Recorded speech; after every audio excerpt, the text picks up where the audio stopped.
Hi friends, welcome back. तो आज का हमारा वीडियो है जब तक मैं जिंदा हूँ Assam chief minister Himanta was to eradicate child marriage. अरे वाह, चलिए शुरू करते हैं। ये आदमी खुला नहीं रहना चाहिए। इसके जुबान में, इसके मुंह में डंडा रेल देना चाहिए। डंडा रेल देना चाहिए सरकार को। ये इंसान खुला नहीं रहना चाहिए। आप लोग सुन लीजिए, असम में चाइल्ड मैरिज नहीं होने दूंगा जब तक मैं जिंदा हूँ। जब तक हिमंता शर्मा जिंदा है तब तक असम में चाइल्ड मैरिज नहीं होगा। 2026 का पहले बंद कर दूंगा। तो इसी मुद्दे पर होगी आज बात, और आप लोगों को फिर से एक बार बेशर्मी की, जिहालत की, कौम को भड़काने की प्रकाष्ठा दिखाऊंगा। और मुझे समझ में नहीं आता कि इस इंसान को खुला क्यों छोड़ रखा है।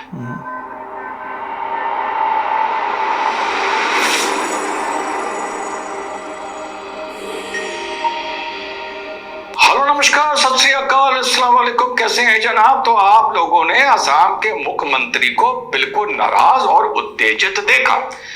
उत्तेजित और नाराज इस मारे देखा क्योंकि ये लगभग पिछले 2 साल से एक मुहिम चला रहे हैं कि असम में चाइल्ड मैरिज के सबसे ज्यादा मामले देखने को मिलते हैं।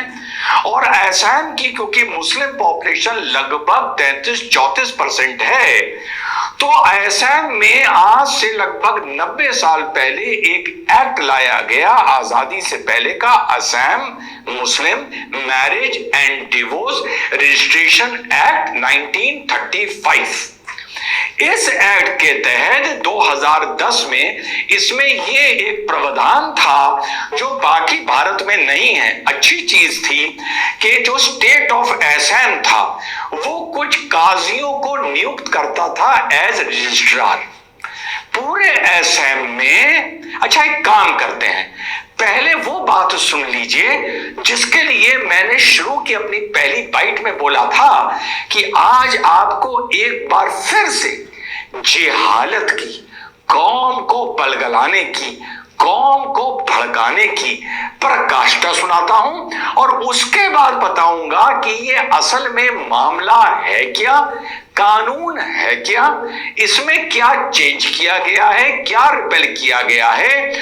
और हिंदू भाइयों, आप ये सवाल पूछो सरकार से कि ये आदमी खुला क्यों घूम रहा है। और मुसलमान भाइयों, तुम लोग सवाल पूछो अपने आप से कि आप ऐसे जलील इंसान को जाने अनजाने अपना रहनुमा, अपना नेता मान बैठे हैं।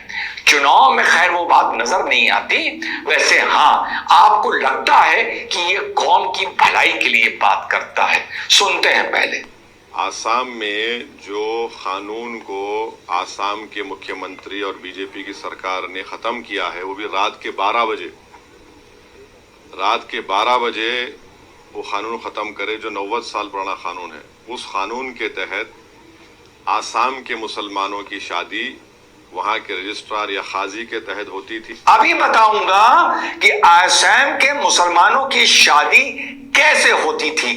ये बोल रहा है कि आसाम के मुसलमानों की शादी रजिस्ट्रार या रजिस्टर्ड काजी के जरिए होती थी।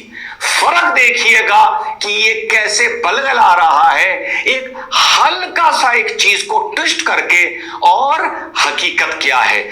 आगे चलिए। और उसके बाद उनको निकाहनामा का सर्टिफिकेट मिलता था। अब उन्होंने क्या काम किया कि उसको सिस्टम को बर्खास्त कर दिया। अब मुसलमानों की शादी तो निकाह से होती है ना, तो स्पेशल मैरिज एक्ट में निकाह का प्रोविजन है क्या?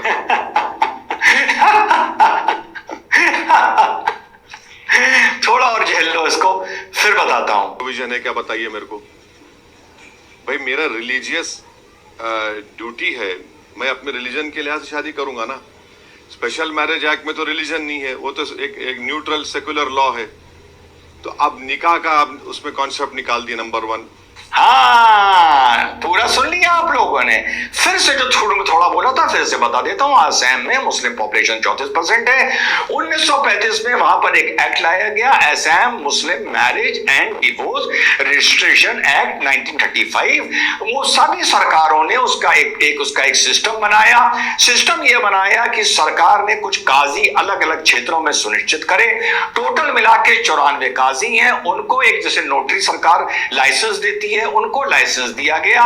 जैसे आप आसान भाषा में समझ लीजिए नोटरी, उनको इस एक्ट के तहत रजिस्ट्रार माना गया कि यहां पर जाकर आप अपना निकाहनामा दिखाकर पेश होकर अपनी निकाह को रजिस्टर कर सकते हैं।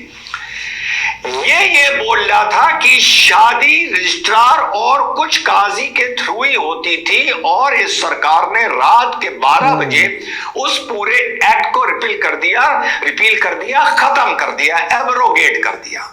अब पहला आपने फर्क पकड़ा, ये जो झूठ बोल रहा है।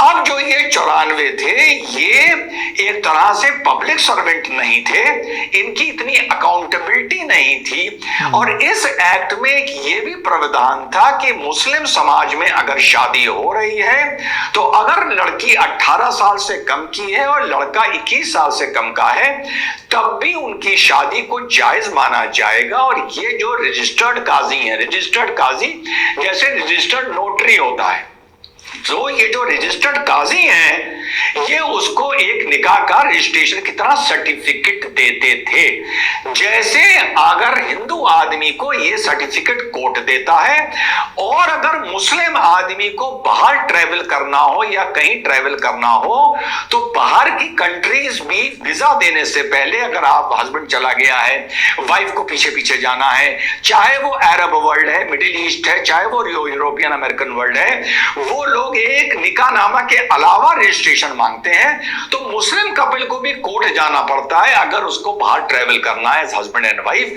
या हस्बैंड अपनी वाइफ को या वाइफ अपने हस्बैंड को बुलाना चाहती है, और वो सर्टिफिकेट ही एम्बेसी में दिखाया जाता है निकाहनामा के अलावा। समझ गए? बिल्कुल आसान भाषा में समझा रहा हूं आपको। लेकिन इसी तरह असम में एक सुविधा थी कि वहां का जो नोटरी काजी होगा वो आपकी शादी को रजिस्टर करेगा। उसमें बहुत गड़बड़ियां पाई गई over the period of years, divorce को भी करेगा।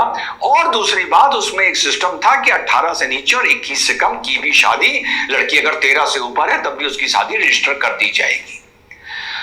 उस एक्ट को सिर्फ, और ये रजिस्टर्ड काजी का जो सिलसिला था उसको असम गवर्नमेंट ने खत्म कर दिया है।